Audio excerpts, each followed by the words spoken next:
In today's video, I'm going to teach you how to send voice messages on WhatsApp web. If you use WhatsApp on your computer and want a quick way to reply without typing, sending a voice message is a really convenient option.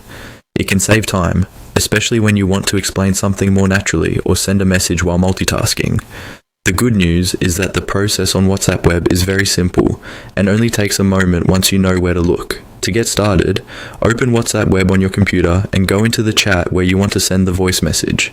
Make sure you select the correct conversation before you begin, since the recording will be sent directly to that chat. If you're using WhatsApp web for the first time, it also helps to confirm that your microphone is connected and working properly on your computer, because WhatsApp web needs access to it in order to record your voice. Once you're inside the chat, look at the message bar near the bottom of the screen.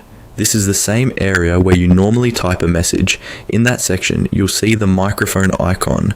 Click on the microphone icon below to begin recording your voice message.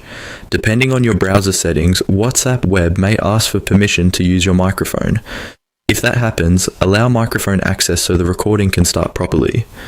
When recording, try to speak clearly and keep your microphone at a reasonable distance so your voice sounds clean and easy to understand. It's also a good idea to record in a quiet environment if possible, since background noise can affect the final message. After you click the microphone icon and record your message, WhatsApp web will let you review the recording controls on screen.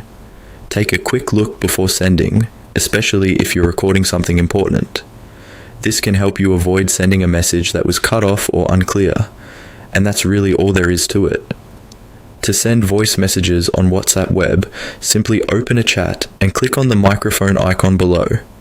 Once you do it a couple of times, it becomes a very fast and natural part of using WhatsApp from your computer. If you found this helpful, you can use the same process anytime you want to send a more personal or hands-free message without typing everything out. It's simple, practical, and a great feature to know when using WhatsApp web.